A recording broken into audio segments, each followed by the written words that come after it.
Alors, bonjour tout le monde. On est ici pour parler de prévention à la violence et à l'intimidation. Je suis à l'école de Rochebelle, dans la région de Québec. Et donc, on commence ce temps d'arrêt à travers le Québec avec 3 élèves de l'école de Rochebelle. Éléonore, bonjour, secondaire 4. Diego, bonjour, secondaire 4. Et Simon, bonjour, bonjour, secondaire 5. Tout à fait. Si je vous dis intimidation, quelle est la première image qui vous vient à l'esprit? C'est sûr quand on parle d'intimidation, violence, ce qui nous vient en tête, il y a les gens qui se sentent mal, qui ne se sentent pas bien dans leur milieu. Moi, je pense surtout aux préjugés, le fait que certaines personnes jugent les autres à cause d'un manque de compréhension. Parfois, il y a des personnes qui passent par des moments difficiles dans leur vie et les autres, ils vont prendre avantage de ça pour justement les intimider de différentes manières. Ça peut être psychologique, physique. Donc ça serait ma principale image. Mais mettons que tu en vois, toi. Mettons que tu vois un geste d'intimidation. C'est d'essayer de trouver les meilleures solutions pour régler la situation. Puis des fois, c'est même pas intentionnel. Des fois, les gens, ils s'en rendent même pas compte que soit ils vivent ou soit ils font de l'intimidation. Ils vont peut-être dire des choses blessantes sans se rendre compte que c'est blessant. Puis il y en a qui le font par exprès. Puis parce que eux, ils sont pas à l'aise. Il y a des gens qui n'arrivent pas à se montrer leur meilleur d'eux-mêmes, donc ils vont rabaisser les gens autour d'eux pour se paraître mieux. Donc c'est sûr que c'est souvent des personnes qui sont vraiment pas sécuritaires, sont insécures. C'est ça, j'allais dire, ils sont pas bien dans leur peau. Ouais. Puis leur façon de l'exprimer, c'est de vouloir faire mal. Exactement, rabaisser les autres pour se paraître mieux. Quand on est témoin d'intimidation, quand ça se passe devant nous, on doit faire en sorte que, premièrement, ça s'arrête, puis que la personne qui vit l'intimidation se sente en sécurité. Mais il faut aussi qu'il y ait un suivi avec la personne qui fait l'intimidation parce que, tantôt, Éléonore disait, les gens ne s'en rendent pas tout le temps compte quand ils en font. Des fois, ils ont été influencés par d'autres. Des fois, ils ne pensent pas réellement. Puis c'est ces gens-là aussi qu'il faut aider pour arrêter l'intimidation, pour pas que le cycle se perpétue. Pour pas que le cycle se perpétue.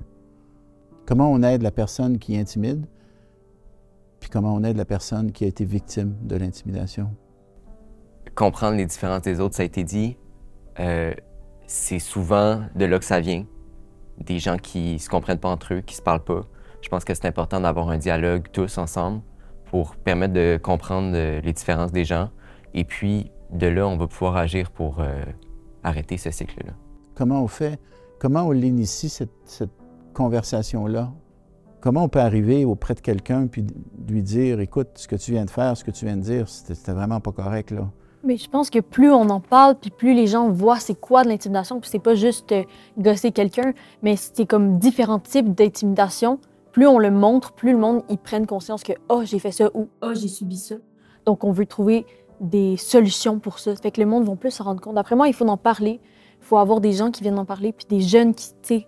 Mais cette discussion où tu dis, il faut s'en parler, nous, les ados, il faut s'en parler entre nous, comment tu l'inities? Bien, je pense que ça pourrait être la job des adultes de dire, de trouver les responsables, tu sais, les gens qui sont professionnels là-dedans, pourraient partir des discussions dans genre des classes. En classe? Oui, ça pourrait être une solution. Comme celle on veut partir avec l'exercice d'aujourd'hui, là. Ouais. On veut partir une discussion dans la salle de classe, là. Je pense que ça pourrait être intéressant.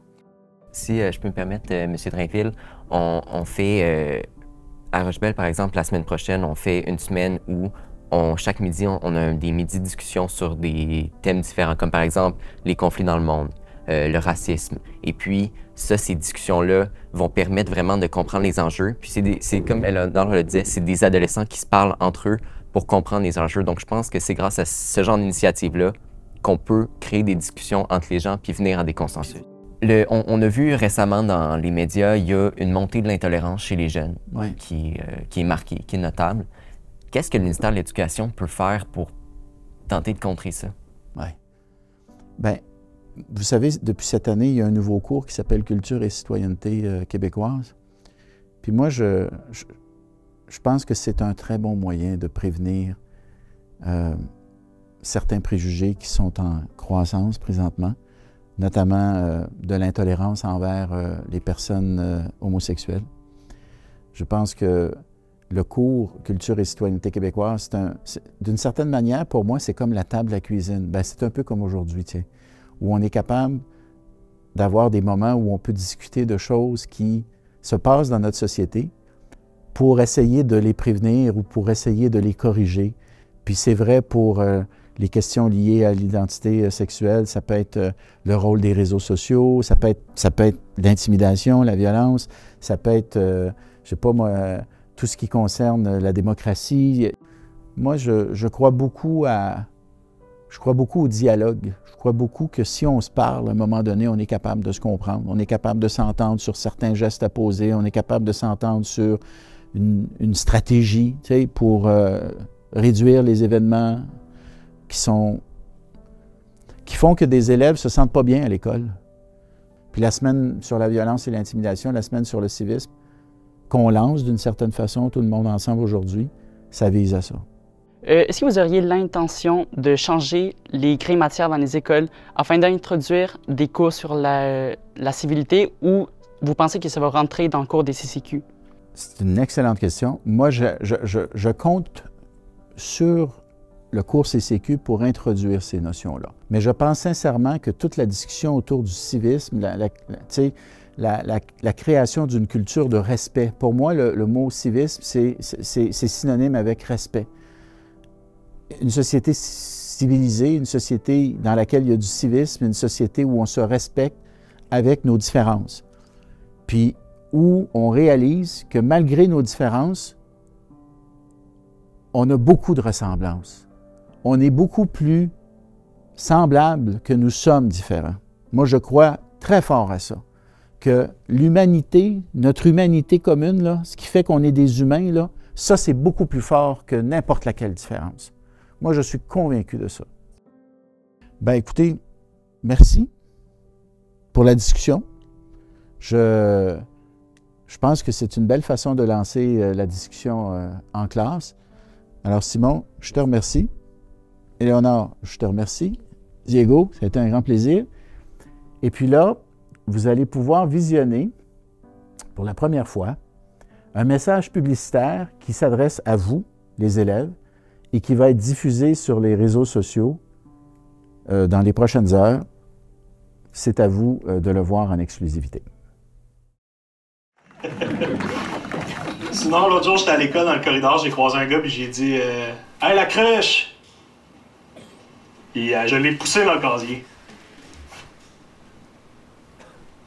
Es-tu sûr que c'est des blagues, tes affaires? Parce qu'ici, personne rit. Moi non plus, je trouve pas ça drôle. Je m'excuse.